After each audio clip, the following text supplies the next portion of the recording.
Ya, Silakan, Romo. silakan. Baik, selamat malam Bapak Ibu semuanya. Ya. Terima kasih waktunya untuk kita berjumpa dengan beberapa tema telah dibahas untuk mengisi semacam renungan pada masa novena di lingkungan Rafael II ya. Ini. Dan tentunya mengenai beberapa yang telah dibicarakan, ada pemahaman tentang Maria, kemudian sudah ada PSBB, kemudian dan yang lain lagi, menghantar tentang pemahaman kita sebagai orang Katolik yang hidup di wilayah Provinsi DKI Jakarta khususnya dan hidup di Indonesia pada umumnya. Terutama pada saat ini, di mana kita semua diharapkan punya perhatian tentang situasi saat ini, baik secara nalar pikiran kita, akal budi kita, maupun secara hati kita, untuk terlibat penuh dalam kehidupan bersama kita. Dan yang sangat mendasar bagi kita, tetap kita mempunyai iman yang kuat, ya. Kemudian bila rasa untuk hidup bersama yang kuat juga sebagai perwujudan iman kita, dan juga kemudian mempunyai pola pikir yang positif tentang kehidupan bersama ini. Tiga hal ini menjadi sangat penting bagi kita, bahwa kita harus mempunyai iman yang kuat, rasa bela rasa yang kuat juga, kemudian berpikir positif tentang kehidupan ini, sehingga cobaan ataupun peristiwa yang terjadi ini, kita sebagai orang Katolik justru menjadi contoh yang baik di tengah masyarakat kita. Jadi teladan bagi mereka dengan segala perbuatannya, tindakannya, imannya, dan pemikiran-pemikiran kita. Tiga hal ini penting sekali. Nah, kita bisa belajar dari Bunda Maria. Ya, kalau berangkat dari itu bisa belajar dari Bunda Maria, di mana selalu berpikir jernih tentang tugas perutusannya yang tidak mudah. Kalau kita mau rujuk apa yang dialami Bunda Maria waktu menerima kabar sukacita itu, kan pasti hatinya galau dan merasa memang tidak pantas, siapakah aku ini Tuhan, dan seterusnya. Galau, tidak pantas, kemudian juga menjadi bingung karena akan menerima situasi yang berat dari Tuhan. Tapi Maria kemudian akhirnya mendapat penjelasan dari malaikat dan mengerti, memahami tugas perutusannya itu dan melaksanakan dengan baik, dan selalu semua yang dilakukan itu mengacu pada kehendak Tuhan. Tidak mudah, tapi Bunda Maria bisa menjadi teladan bagi kita.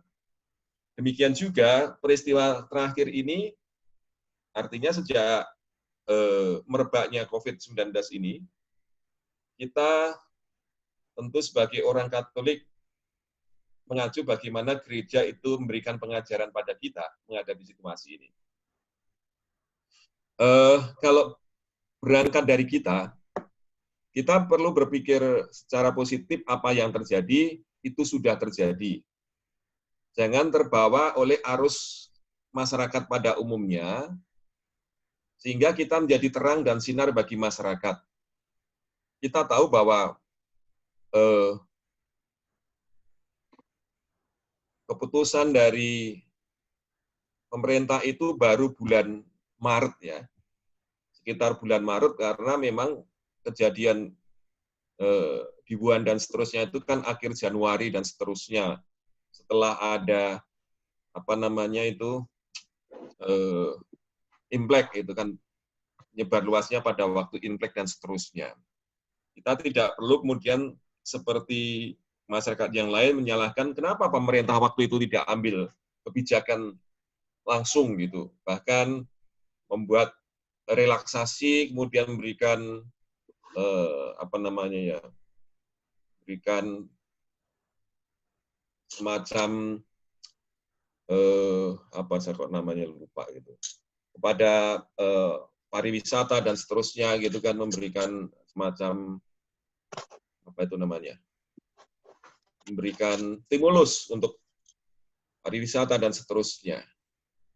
Nah, kita tidak perlu ngadu seperti itu karena pada waktu itu tentu kita semua belum tahu bahayanya seperti apa pastinya.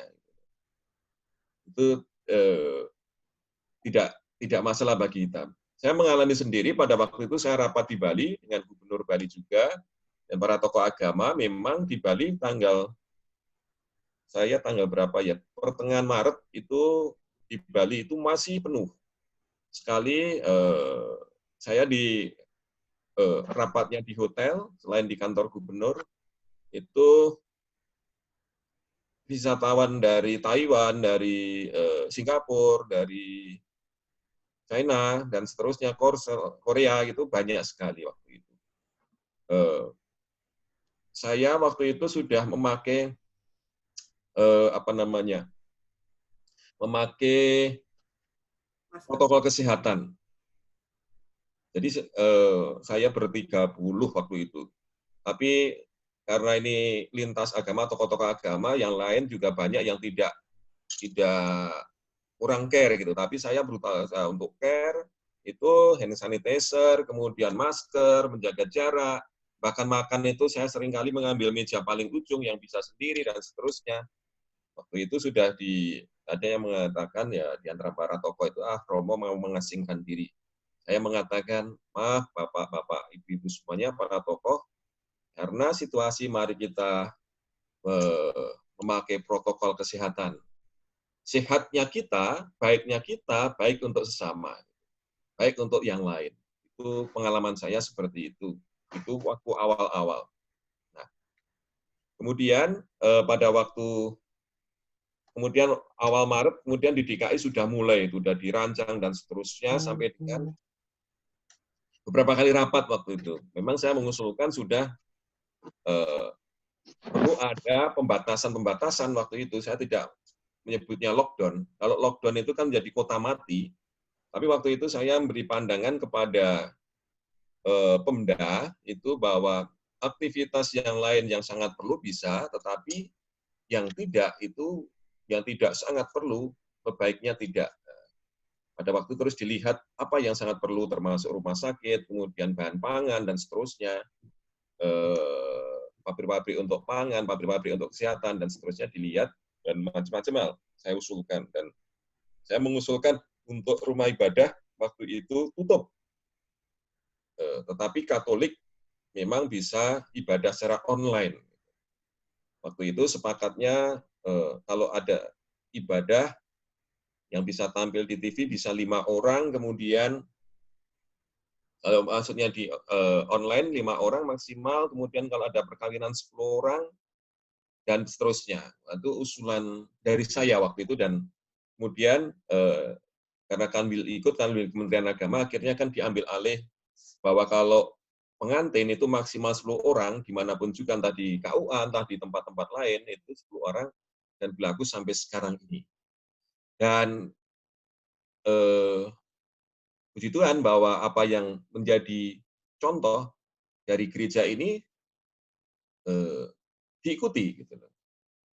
Di daerah-daerah juga sejauh saya mendapatkan masukan itu, yang baik menikah di KUA dan lain sebagainya, protokol kesehatan, protokol 10 itu sungguh diikuti. Justru kita gereja yang merasa tertantang. Gitu. Apakah kita juga kalau ada perkawinan 10 orang? Seperti itu. Dalam kasus ini ada perkawinan saya mengalami 2 kali, dan satu yang pertama itu malah kemudian menjadi viral karena pengantinnya ternyata selegram. Nah, kemudian saya ingatkan sebagai perjanjian Anda tidak menepati janji. Kemudian saya suruh narik, nggak tahu apakah ditarik semua yang sudah, atau membuat pernyataan apa, yang penting sudah saya ingatkan. Dan semua selalu saya koordinasikan dengan Pemda dengan Polda dan lain seterusnya setiap kali ada, dan saya memberikan penjelasan, termasuk kalau ada misa konselebrasi, ya, kemudian akhirnya Kuskupan juga sekarang konselebrasi maksimal 3, dengan petugas totalnya 5, termasuk kalau paroki-paroki menyelenggarakan, mudah-mudahan ditaati. Kalau enggak, biasanya dari Polda telepon saya minta penjelasan seperti itu. Makanya dari sisi bahwa yang saya sampaikan pada tanggal berapa ya, 5 atau 6 atau 28 Maret kalau nggak salah, atau berapa itu ternyata banyak menjadi acuan untuk seluruh pemda-pemda atau di Indonesia. Kita bersyukur untuk itu. Maka bagi kita umat Katolik menjadi sangat penting ketaatan itu. Kalau kita pasti harus pakai protokol kesehatan, pakai masker, cuci tangan, hand sanitizer, menjaga jarak, membatasi perjumpaan, dan seterusnya. Termasuk gereja melakukan itu. Situasi seperti itu memang sebenarnya, nanti kalau terkait dengan bicara tentang new normal, kehidupan normal yang baru, itu ya seperti itu. Kehidupan normal yang baru. Kita PSBB ini kan di Jakarta ada perpanjangan yang kesekian kali. Besok saya diundang untuk bicara dengan wakil gubernur dan kepala-kepala dinas untuk membicarakan new normal. Kurang lebih mau seperti apa. Tetapi bagi saya menjadi sangat penting bagi kita karena kenyataannya kita sebagai orang Katolik sudah bisa, ya, dari sisi iman kita terjaga, yaitu dengan perayaan-perayaan Ekaristi, kemudian berbagai macam talk show, dan lain sebagainya mengenai tentang iman secara online. Memang ada pertanyaan, ini apakah sesuatu yang memang dikehendaki Tuhan dan menjadi doa-doa kita menjadi berkenan di hadapan Tuhan atau tidak? Tentu situasi yang tidak normal ini pasti semuanya berkenan di hadapan Tuhan. Kalau mau misa ikut streaming, ya itu ya tetap misa gitu loh. Bukan sesuatu yang lain, itu tetap misa. Hanya tidak bisa menerima tubuh dan darah Kristus. Sama halnya, halo semuanya bisa dengar?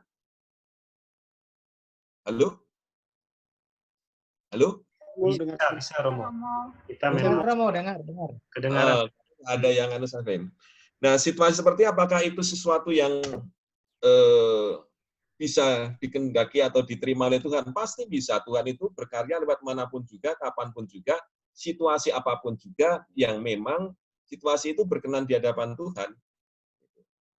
Karena masih ada yang bertanya seperti itu, ada yang merasa tidak afdol, dan seterusnya, dan ingin ikut misa di gereja. Sampai saat ini memang ya yang ikut misa hanya Romo dengan para petugas, yang lain tidak bisa. Gitu. Seperti itu.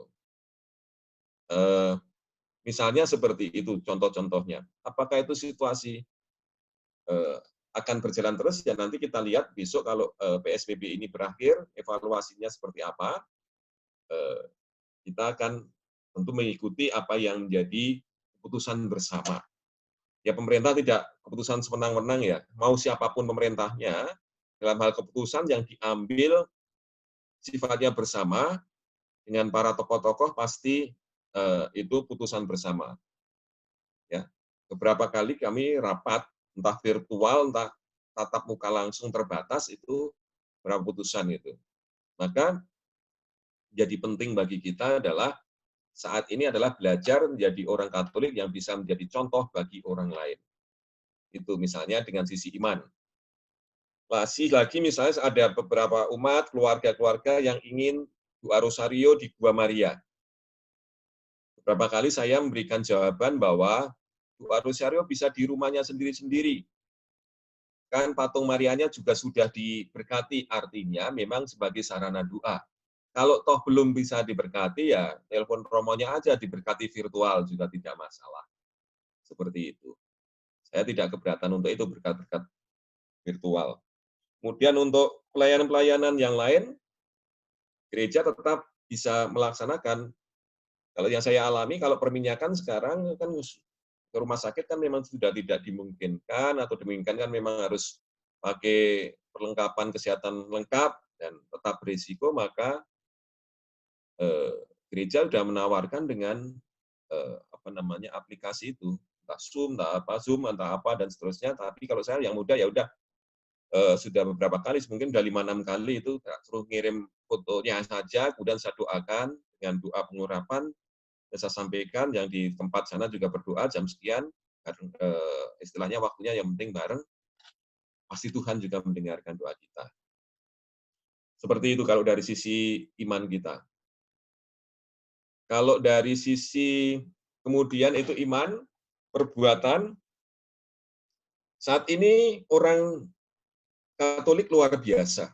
Sebagian besar orang tergerak untuk menolong sesamanya. Berbagai macam dilakukan, entah nasi bungkus, entah sembako, dan lain sebagainya, semuanya orang melakukan itu. Banyak orang melakukan itu. Ternyata memang tidak mudah. Saya membagi makanan berapa kali, mungkin lebih dari 10 kali itu, kehidupan ini sangat berat.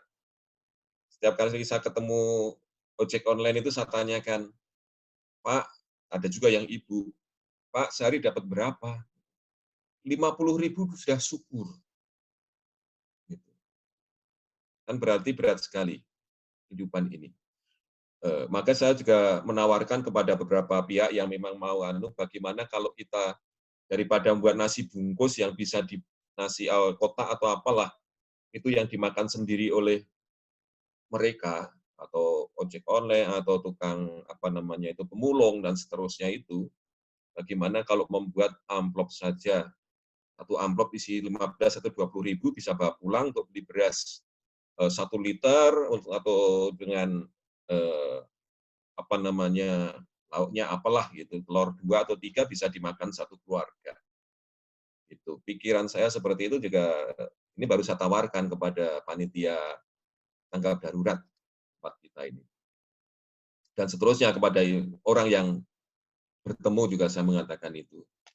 Kalau soal bagi nanti saya awal mau membantu atau memberi contoh, berikutnya bisa melakukan kehidupan ini. Yang tentunya kita nggak tahu apakah situasi normal kemudian itu, kenormalan yang baru itu sudah sangat membantu untuk hidup normal beneran atau belum. Kita belum tahu. Tetapi kalau semangat orang Katolik masih seperti itu, saya kira luar biasa. Dan yang diharapkan juga dengan situasi ini kita menemukan wawasan baru semakin kuat bahwa kita menjaga kehidupan di bumi ini. Mungkin kalau Rafael tidak mudah, tetapi mungkin diupayakan dengan, kalau setiap keluarga entah di rumahnya, entah di mana di sampingnya bisa menanam satu pohon yang bermanfaat, gitu, atau apalah gitu. Menanam cabai satu atau menanam apalah gitu. Kalau cabainya bisa dipakai nanti kalau nggak bisa makan pedas seperti saya, bisa diberikan tetangganya kan bisa. Seperti ya hal-hal seperti itu yang mungkin bisa menjadi harapan baru tindakan-tindakan kita. Dan yang mungkin dari sisi pikiran positif kita, sekarang ini kan kalau kita berselancar di medsos, ungkapan-ungkapan negatif untuk siapapun juga, termasuk untuk pemerintah, itu terlalu banyak. Semoga kita orang Katolik memberikan warna positif tentang kehidupan ini. Tidak harus muji-muji pemerintah, juga tidak harus menghakimi mereka yang bersalah, tetapi memberikan tanggapan positif. Kalau ada di grup-grup dan seterusnya, ya, atau di media-media yang media seperti yang bisa kemudian bisa memberikan komentar yang positif tentang kehidupan ini, tentang keberadaan ini. Kira-kira gambaran secara umumnya seperti itu. Kemudian hari ini kan memang sudah semacam ada kesiapan pemerintah untuk kehidupan normal yang baru. Kira-kira apa yang pemerintah inginkan? Pasti pemerintah menginginkan agar apa namanya, kehidupan ini menjadi normal, kemudian secara sosial, politik, ekonomi menjadi normal, karena kehidupan sosial kita menjadi abnormal juga. Kenapa abnormalnya? Perjumpaan jadi terbatas, kemudian perjumpaan virtual kadang-kala juga menjadi apa namanya, tidak semuanya itu bisa memuaskan atau tidak semuanya itu membawa dampak positif. Kadang-kala kalau ada, kan kalau pertemuan virtual itu kan kadang-kala bisa salah paham dan seterusnya. Dan sudah hampir 2 bulan orang sebagian besar ada di tempat rumahnya masing-masing, aktivitas sangat terbatas, secara psikologis pasti itu akan sangat apa namanya, terpengaruhi, secara emosional terpengaruhi, mungkin hal-hal seperti ini dampaknya yang akan tidak mudah cepat diselesaikan. Maka upaya pemerintah untuk membuat kehidupan normal yang baru, saya kira perlu kita dukung semuanya. Saya yakin, saya kan baru akan besok untuk bicara, tapi saya akan membawa kurang lebih pemikiran saya. Mungkin malam ini nanti saya konsultasikan dengan Bapak Uskup dulu atau Rotijen, itu bahwa kehidupan normal yang baru tetap mengedepankan dari pola yang ada sekarang ini. Artinya, social distancing itu tetap dipatuhi, kemudian protokol kesehatan dipatuhi, tindakan aparat keamanan untuk mendisiplinkan. Saya sangat setuju bahwa Presiden kemudian akan menerjunkan aparat keamanan, polisi, tentara, untuk berapa provinsi tadi, 4 provinsi dan berapa ratus kabupaten tadi, kira-kira 340.000 itu kan jumlah tentara dan polisi itu kira-kira 600 sekian ribu. Kalau diturunkan separohnya itu bisa untuk mendisiplinkan kita. Kesulitan kita adalah memang membuat disiplin. Menjaga jarak mungkin tidak mudah untuk di rumah-rumah yang ada di gang-gang sempit, rumah-rumah sederhana sekali itu, bagaimana menjaga jarak? Tidur aja satu kamar untuk berdelapan, itu kan bertujuh, berenam, itu kan susah. Tetapi penggunaan sarana yang ada, yang sederhana, masker, saya kira masker tidak terlalu mahal, 2.500 sampai sekian, itu bisa terjangkau oleh masyarakat yang kelas susah sekalipun, kan masker juga bisa dibagi di mana-mana, masker itu kita bisa menolong banyak orang untuk bisa mempunyai masker dan seterusnya, seperti itu. Cuci tangan, ya tangan di tempatnya kan banyak, kalau di rumah pasti ada lah air dan seterusnya. Saya kira kalau hanya cuci tangan bisa itu. Yang penting protokol kesehatan itu harus ditaati sungguh-sungguh bagi kita, social distancing ditaati, kemudian apa namanya, tempat-tempat publik itu tadi saya sangat setuju bahwa Presiden atau Panglima TNI mengatakan kapasitasnya 50% dari yang ada. Itu bagaimana?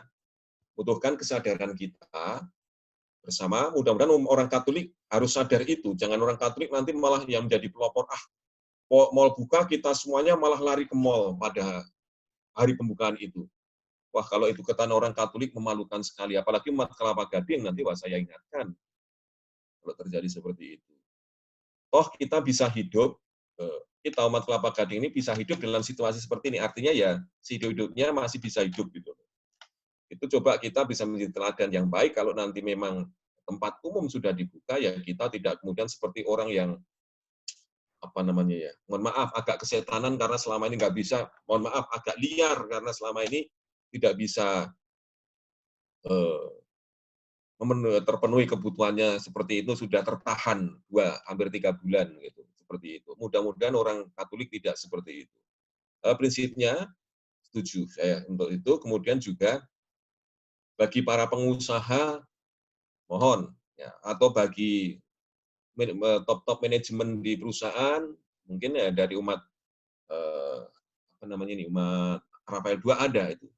Mohon silahkan ikuti protokol kesehatan sungguh-sungguh untuk karyawannya itu. Bahkan sudah diumumkan kan untuk karyawan yang 50 tahun ke atas itu jangan ditugaskan untuk tugas yang malam. Dan itu harus kita ikuti sungguh-sungguh, termasuk gereja. Nanti kan kita pun punya satpam gereja yang usianya di atas 50-an. Kalau memang perlu, ya kita memang siap untuk mengikuti. Meskipun ya kalau satpam gereja kan kenyataannya jam 12 sudah pada tidur sampai jam 4 gitu. Di gereja juga. Seperti itu. Kurang lebih seperti itu, bahwa kehidupan normal yang baru adalah kehidupan yang saat ini kemudian diperluas sedikit situasinya sama seperti ini, aturannya sama, cuman menjadi kelonggaran adalah bahwa semua yang di antara kita bisa beraktivitas. Protokol kesehatan dipakai, social distancing dipakai, digunakan, kemudian juga kita taat pada aturan ini, kita mendukung bahwa ada penegakan aturan, dan seterusnya. Baik. Saya kira seperti itu ya. Mungkin ada pertanyaan dan seterusnya. Baik Romo, iya Romo, ini ada pertanyaan mungkin dari teman-teman. Silakan. Ya, mungkin mau bertanya. Di mute. Oke. Selamat malam Romo. Ya. Saya bertanya aja, Mo. Kita ini kan setiap hari dicekoki berita bahwa selalu ada lah. Selalu ada orang untuk diminta untuk memakai masker. Itu kan masuk dalam protokol kan? Ya, betul. Yang diwajibkan sekarang untuk memasuki ke new normal tadi. Ya, betul. Nah, saya bertanya-tanya dan masih penasaran, Mo. Sebenarnya mereka itu keberatannya di mana sih pakai masker sampai harus berantem, harus adu argumen, bahkan sampai harus ibaratnya mereka kayak lebih baik pilih terinfeksi daripada pakai masker. Ibaratnya seperti itu deh, Mo. Nah, apakah di FKUB itu ada forum yang membicarakan itu sebenarnya dasarnya apa sih mereka-mereka yang melawan soal masker itu apa sih, Mo? Karena kalau dilihat secara ekonomi, kayaknya justru yang baru-baru ini orang yang mampu semua cuma hanya beli masker aja masa nggak bisa gitu loh. Ya. Nah, itu sih, kalau di lingkungan kita sih, saya yakin kita semua tertib sih, Mo. Ya, cuman kalau di berita itu luar biasa sekali, bahkan kayak seru-seruan aja nih, ayo pukul deh, gitu deh jadinya seru-seruan. Cuman saya jadi nggak habis pikir apa sih yang menjadi keberatan mereka, karena tata rias wajah yang biasa ibu-ibu perias wajah itu nggak ada keberatan nih semua, nggak ada keberatan, nggak pernah dengar berita mereka keberatan, cuma kok tetap aja dilawan gitu loh. Nah itu sebenarnya apa sih, Mo, sebetulnya? Apakah secara psikologi mereka yang nggak sehat atau bagaimana, Mo? Itu aja sih, Mo. Makasih, Mo. Begini, sejak awal memang sebelum ada apapun juga, saya sudah memberikan dalam rapat-rapat itu memberikan contoh karena sudah ada kasus di Wuhan itu, kemudian ada protokol kesehatan dari WHO dan seterusnya sudah muncul. Saya memberikan contoh kepada mereka dalam rapat-rapat, bahkan rapat terakhir penentuan pertama PSBB Jakarta tanggal berapa sih ya, itu pokoknya sebelum April kan ya, tanggal 20, sebelum April, sebelum Maret ya, atau Februari akhir itu terjadi perdebatan. Karena begini, kita bersyukur sebagai orang Katolik itu dalam interpretasi iman, kita cukup fleksibel gitu loh.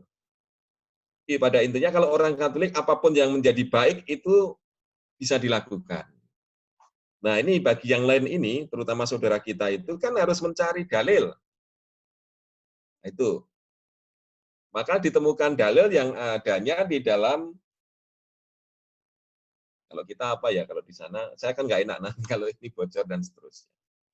Itu harus ada dalil yang istilahnya pada level kedua gitu.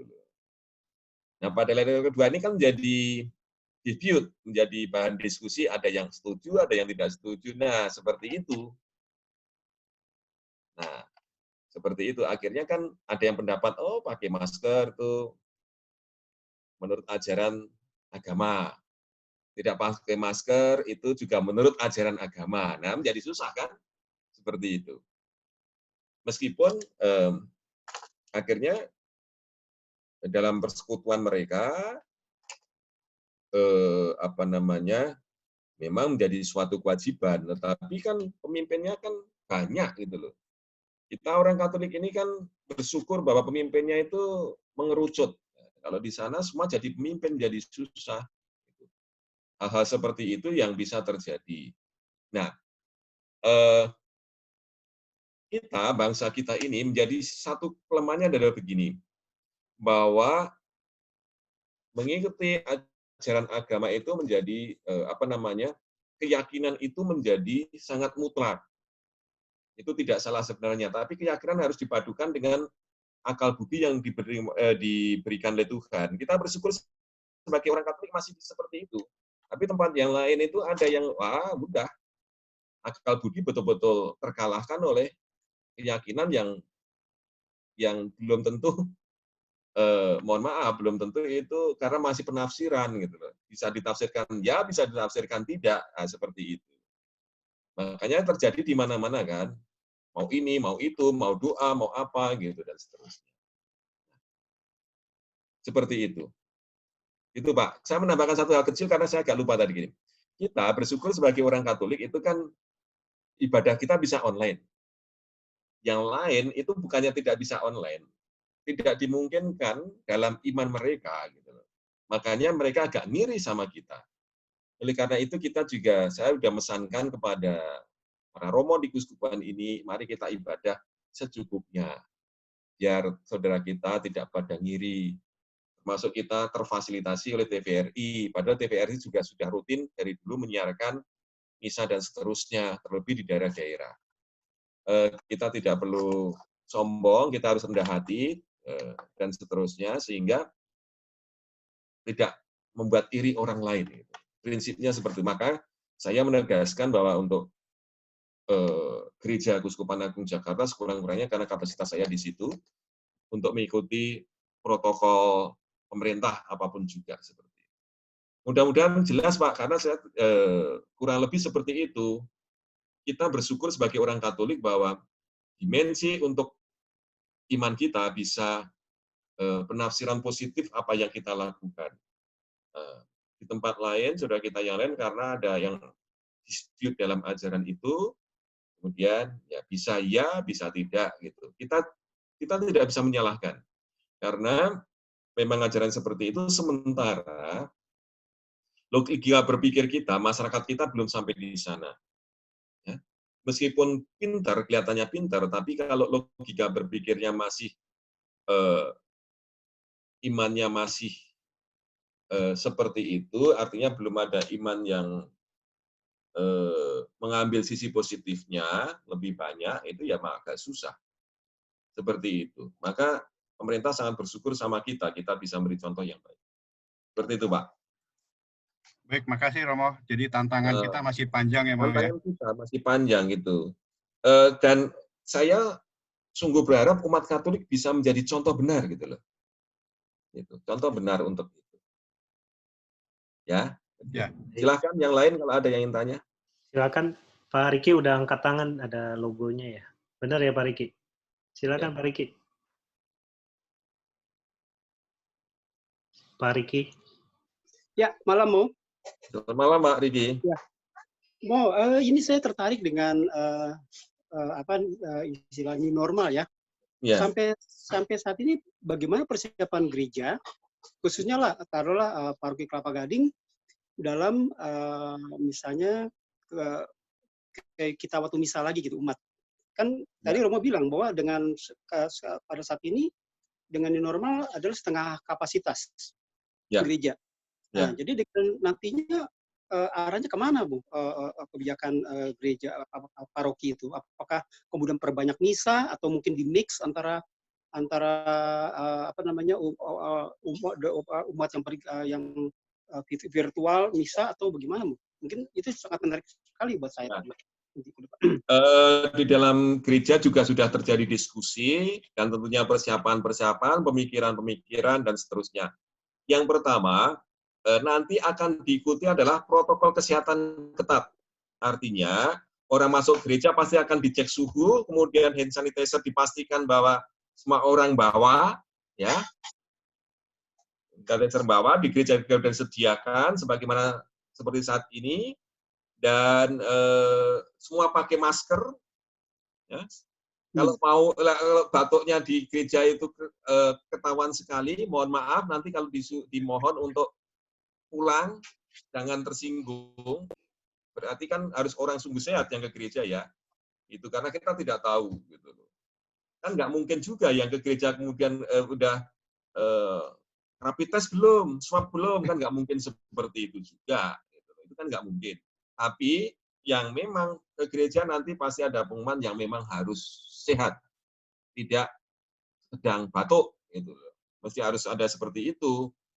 Karena kalau begitu ya nanti kan menjadi semua orang jadi bertanya-tanya ini orang sakit atau orang apa gitu loh. Harus sadar itu gitu loh.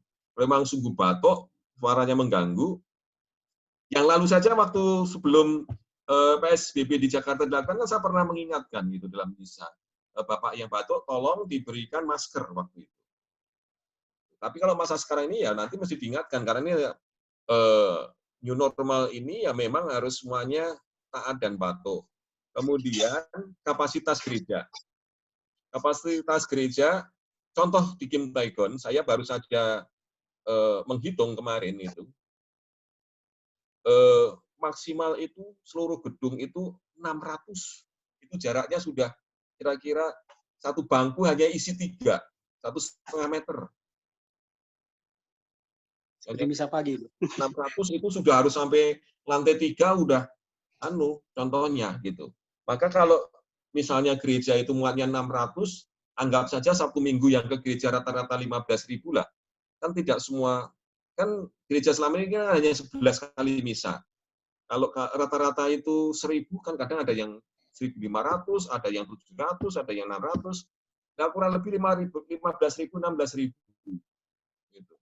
Dan nanti harus dibuat misa ya nggak bisa sebanyak-banyaknya juga. Paling berapa, kalau bisa 18 kali misa, atau 18, kalau dihitung itu kan misa sekarang ini kan sudah 11. Kalau tambah yang sore itu 22, satu sore satu lagi, minggu sore satu lagi, pegangsaan bisa satu lagi, berarti tambah 6 atau 7 kali misa, ya sekitar 18 kali. Kalau pastor ya gampang lah, kita Sabtu Minggu misa 3 kali itu udah biasa. Gitu. Tapi kan juga nanti pasti kalau sudah normal kan harus ada pengantin juga, itu harus terwadai juga. Gitu. Waktunya pasti siang harus ada pengantin dan seterusnya itu. Tapi pemikiran-pemikiran itu sudah dipikirkan ini. Ini tadi kayaknya di lingkungan ini ada Pak Andi ya? Hadir, Romo. Iya, ada. Nah, Pak Andi itu kan sudah tahu Pak diskusi kita. Kemarin saya juga waktu ketemu dengan Pak Sis yang Dewan yang mengurusi maintenance, itu sudah bilang, coba segera dihitung gitu. Ini nggak tahu Pak Sis sudah ngitung belum, tapi kemarin saya habis misa, ngitung, saya praktekkan gitu, dengan yang sedang tugas, coba duduk berenam. Itu bisa gitu, udah jauh-jauh gitu loh. Berenam artinya bangku belakang 3, bangku depan 3 gitu, yang biasanya isinya 6 gitu, itu diisi 3 itu sudah cukup jauh gitu. Seperti itu. Tapi pertanyaan selanjutnya bagaimana mengatasi gini kan, umat kan nggak bisa ditentukan waktunya. Mesti misa jam 9 datang. Nanti nah itu bagaimana tuh, ya? Ada pakai pendaftaran. Kan? Pendaftaran online yang misal jam sekian isinya 600. Nah, itu new normal itu bukan main jadi ribet itu. Loh, mau nggak mau? Iya. Mau nggak mau begitu. Kita mau sehat atau mau penyakit itu menular kemana-mana? Betul, mau menular kemana-mana ya seenaknya sendiri aja. Justru sekarang new normal ini namanya normal yang baru. Normal yang baru, kenormalan yang baru itu kan tentu ada prasyarat-prasyarat. Jadi normal baru itu tidak sama dengan normal yang lama. Normal yang lama nggak ada apa-apa. Ini kan faktanya, ini kan vaksin belum ada. Kita ini ingin hidup tidak terkekang seperti sekarang ini, dibuka, tapi harus turut aturan dan turut bagaimana agar penyakit ini tidak menular. New normal itu bukan berarti kemudian pokoknya seperti yang lalu, bukan. Makanya ada new-nya itu, bukan normal aja. Justru kenormalan yang baru bagaimana diatur sehingga orang masih bisa melakukan dan tetap dijamin keamanannya dan kesehatannya gitu loh. Itu. Maka nanti pasti ada. Satu lagi, mau kalau untuk nanti pembagian hosting bagaimana, mau? Nah itu kan ada kontak. Hand sanitizer, pastornya dipastikan pastornya sehat. Ya, paling tidak kami para pastor itu sudah rapid test semua. Saya harus 2 kali. Nanti prodiakon paling juga diusahakan seperti itu kalau sudah siap ya. Karena itu juga belum tahu kapan persis kalau ibadah itu mau dibuka. Kalau besok kalau misalnya rapat itu sudah ada pemandangan baru dan yang udah ada, ya saya segera akan melaporkan ke Kuskupan dan nanti gereja-gereja harus melakukan apa gitu. Termasuk prodiakon harus rapid test atau nanti prodiakon harus pakai sarung tangan atau bagaimana. Seperti itu. Tapi kan prinsipnya kan ada hand sanitizer itu kan ada. Itu ada. Nanti sebelum PSBB itu aja prodiakon harus pakai itu kan. Itu. Dan kita yakin hand sanitizer yang kadar tertentu kemudian sudah matikan virus itu. Saya kira itu. Sebenarnya yang paling penting begini. Mari kita menjaga kesehatan sebaik-baik. Virus itu tidak akan hidup kalau kita orangnya sehat, ya kan? Kalau kita imunnya cukup tinggi, virusnya kalah gitu loh. Kalau imun kita itu rendah, hidup kita tidak baik. Termasuk ini loh. Paling ini yang bagus digalakkan di umat. Mari kita sungguh menjaga kesehatan. Kesehatan itu tidak cukup dengan cuci tangan, itu makan makanan yang sehat. Itu. Makanan yang sehat itu tidak harus mahal kan? Justru sekarang makanan mahal katanya kalau saya baru baca itu kalau daging itu kurang bagus karena daging itu mengikat protein, padahal untuk untuk virus ini lawannya protein gitu loh. Katanya begitu, saya baru saja mendengar gitu. Bahkan disarankan kalau bisa makan telur itu bagus untuk hal seperti itu. Jadi kesehatan itu menjadi sangat penting bagi kita. Kemudian protokol kesehatan menjadi sangat penting. Termasuk nanti kalau upaya-upaya dalam misa itu pasti akan dijamin semuanya tertib, semuanya sesuai dengan protokol kesehatan. Ya, pasti itu. Dan pasti nanti semua prodiakon pakai masker. Umatnya aja pakai masker nanti. Pastornya kalau pas bagi ya pakai masker, tapi kalau mimpin misa di depan ya sendiri. Nanti petugasnya juga tidak banyak, di sampingnya pastor ya paling ya apakah nanti pasti ada kesepakatan apakah misdinar ikut naik ke atas atau tidak ya harus dibuat gitu loh. Saya kira misdinar cukup di bawah aja atau duduk di tempat yang jauh dari imamnya. Seperti itu. Dan pastor bisa melakukan sendiri juga di altar kan, tidak harus ada misdinar dan seterusnya. Seperti itu. Tapi ini belum dibicarakan sampai mendetail, tapi prinsip-prinsip dasarnya sudah dipersiapkan termasuk kolektor dan seterusnya. Itu sudah. Begitu.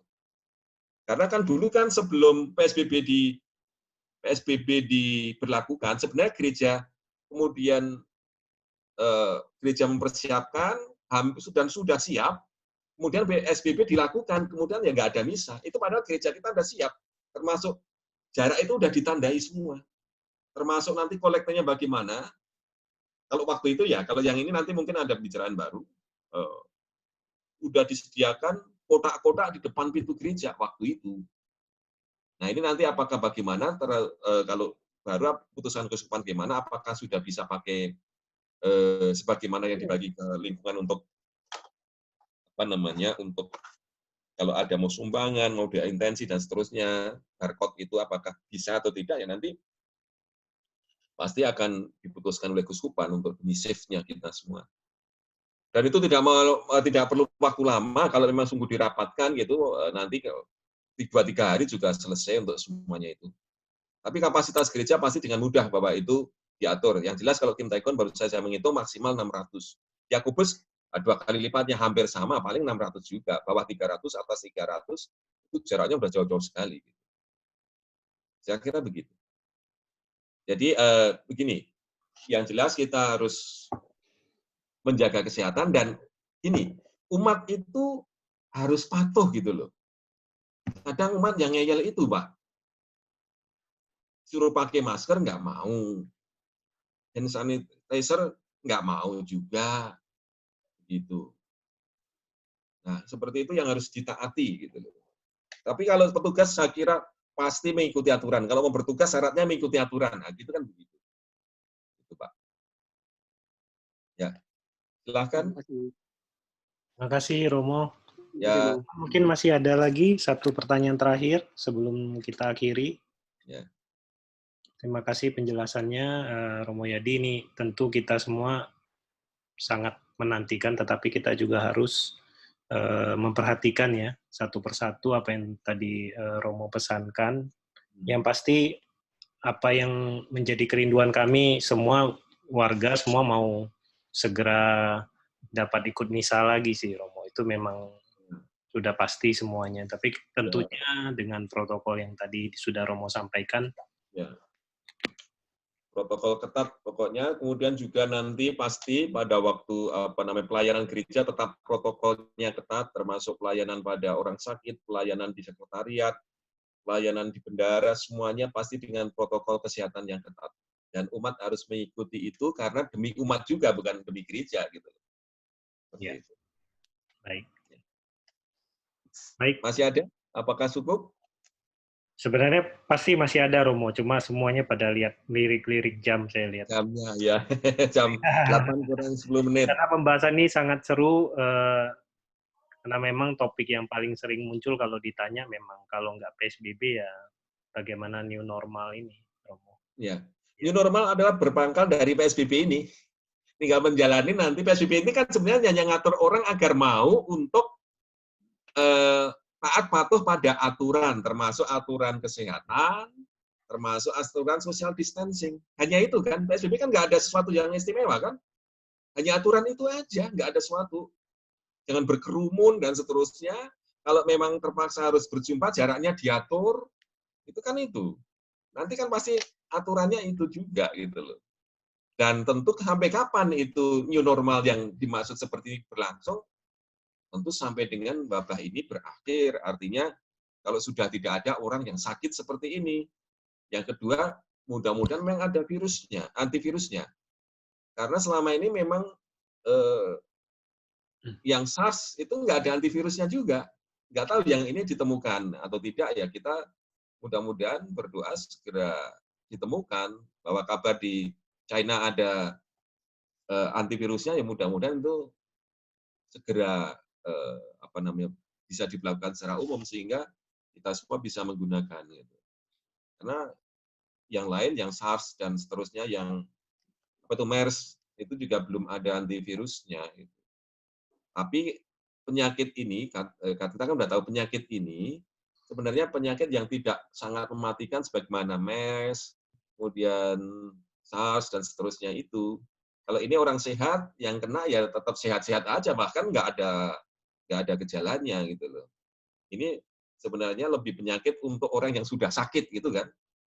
Maka bagi kita adalah penting menjaga kesehatan agar tidak punya penyakit-penyakit tadi. Nah, mari itu mengingatkan kita semuanya, makan makanan secukupnya. Kemudian jangan sakit darah tinggi, sakit gula, sakit ginjal, menjaga diri untuk untuk tidak merokok biar paru-paru kita sehat. Jangan banyak keluyuran malam sampai pagi, ya paru-parunya bisa. Dan hal itu kan sebenarnya mengingatkan kita sebagai orang biasa atau sebagai orang beriman untuk menjaga tubuh kita. Dan kita yang lain mengatakan begini, kesehatan adalah pangkal daripada iman juga, itu ya sama kita. Untuk kesehatan kita menjadi sarana beriman lebih baik. Saya kira itu ya dari saya, mudah-mudahan berguna, kalau tidak ya mohon maaf, tidak bisa lebih jauh ya saya menyampaikan. Terima kasih Romo Yadi atas renungan dan pemaparannya.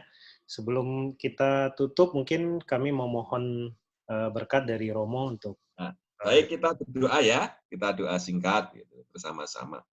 Dalam nama Bapa dan Putra dan Roh Kudus. Amin. Allah yang makasih, kami bersyukur atas anugerah-Mu pada malam hari ini bersama umat-Mu di Rafael II mengadakan novena untuk Bunda Maria pada masa ini untuk mendalami tentang kehidupan di bumi ini, Laudato Si, yang semoga bumi kita rawat, kita jaga, dan Bunda Maria telah memberikan teladan bagi kita semuanya, kami semuanya, untuk setia dalam iman, setia dalam kehidupan, untuk berbakti kepada Tuhan, agar hidup ini berkenan di hadirat.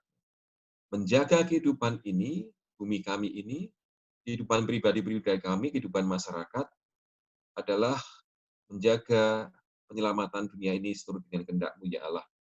Semoga umat-Mu di Rafael II ini tekun dalam beriman, lalu tekun dalam perbuatan kasih, tekun dalam menjaga diri, menjaga kesehatan untuk dirinya sendiri, dan artinya juga menjaga kesehatan lingkungan dan masyarakat.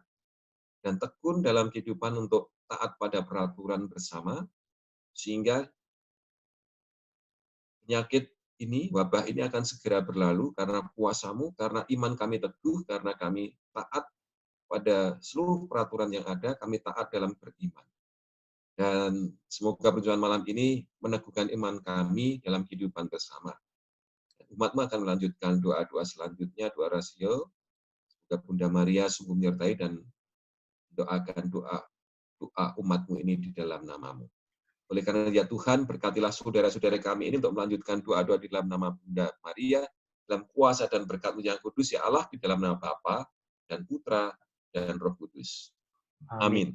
Terima kasih. Sebelum berpisah, sebelum live meeting, mungkin Bro An bisa bantu foto bersama. Kita ada foto bersama nih, Romo. Tapi ada ya, bisa ya. fotonya versi virtual. Ayo, teman-teman yang belum menyalakan kameranya. Kameranya dihidupin dulu semuanya. Udah? Ini Bu Eli? Bu Eli nggak ada kamera. Oh, nggak ada. Bu Jul? Bu Juliana ini? Bu Mei. Ini Dragon Ball siapa ya? Sudah siap? Bu Juliana? Siap, Romo. Ya, ini udah yang... ya?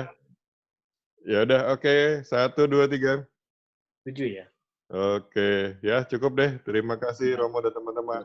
Terima kasih Romo dan teman-teman. Terima kasih Romo dan teman-teman. Saya mengundurkan diri. Tuhan berkati. Silakan. Saya Terima kasih, Mo.